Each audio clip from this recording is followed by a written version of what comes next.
Ladies and gentlemen, welcome to this special interview with Mr. Sergei Kirpichenko, Russian ambassador to Damascus. Mr. Kirpichenko, welcome to today's show. Thank you. Okay, let's start. We'll be talking about the Syrian unfortunate events and the international and regional resolutions and decisions about these events.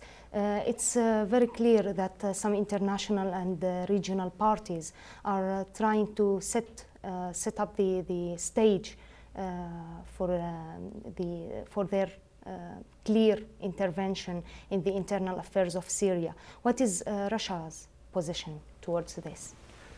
First of all, allow me just to evaluate what's going on in Syria. We think that the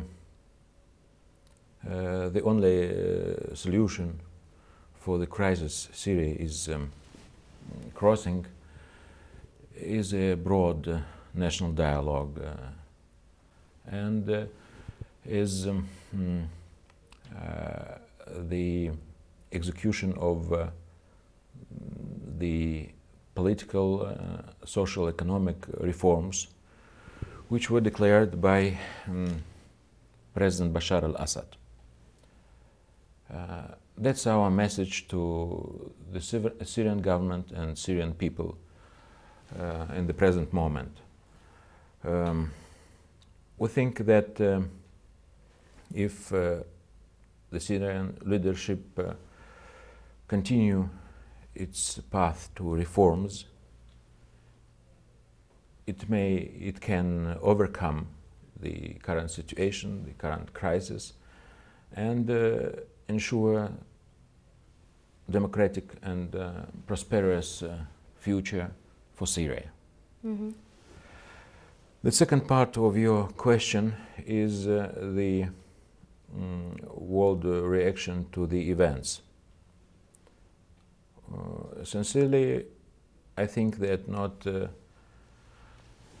everybody takes a fair position towards what's going on in Syria. Why do you think that?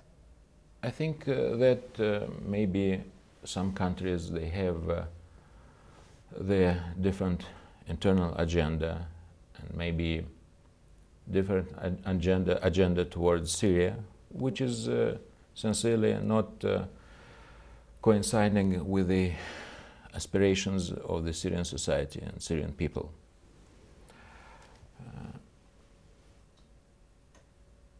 Another explanation, in my opinion, another possible explanation, in my opinion, is that some Western countries committed mistakes at the early stage of the Arab revolt.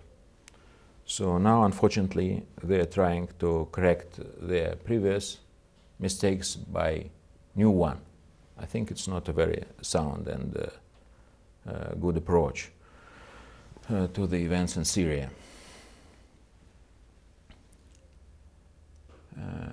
Some of them are raising a prospect of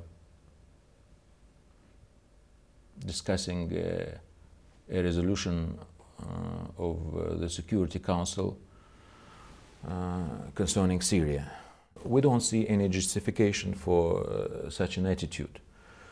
We think that what's going on in Syria is not representing a real threat to the world and regional security.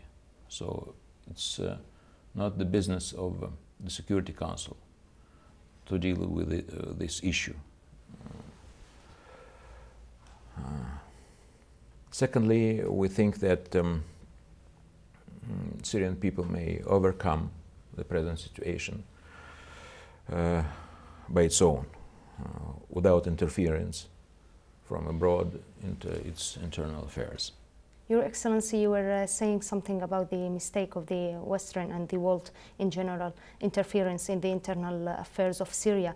They did the same in Libya, and Moscow expressed a kind of disappointment of the implementation of the UN resolution number 1973 on Libya, stressing that the NATO violated this resolution and the content of this resolution. What do you think about this, and where do you think the situation is going on in Libya? That's true. We think that some Western countries conducting their military operation in Libya, they exceeded the limits of the Security Council resolution 1973. Resolution was about protecting the civil population of Libya, which is a legitimate goal. But unfortunately, we saw that military operations took another turn and became much larger than it was mentioned in the resolution. So Russia decided to help the solution of the crisis in Libya, and we are trying to cooperate politically, first of all, with the Westerners and with parties concerned in Libya, the government of Libya and the other side, the revolt side. So our Minister for Foreign Affairs made contacts with parties concerned in Libya, and our President is sending his special envoy to continue these contacts in trying to get a sound political solution for this country. Mm-hmm. That's, in my opinion, is a very right approach to these events. Policy should prevail. Or also admitting mistakes. Admitting mistakes, it's a good thing, but which is more important is just to get a good political solution. We think that political solution should prevail over military action.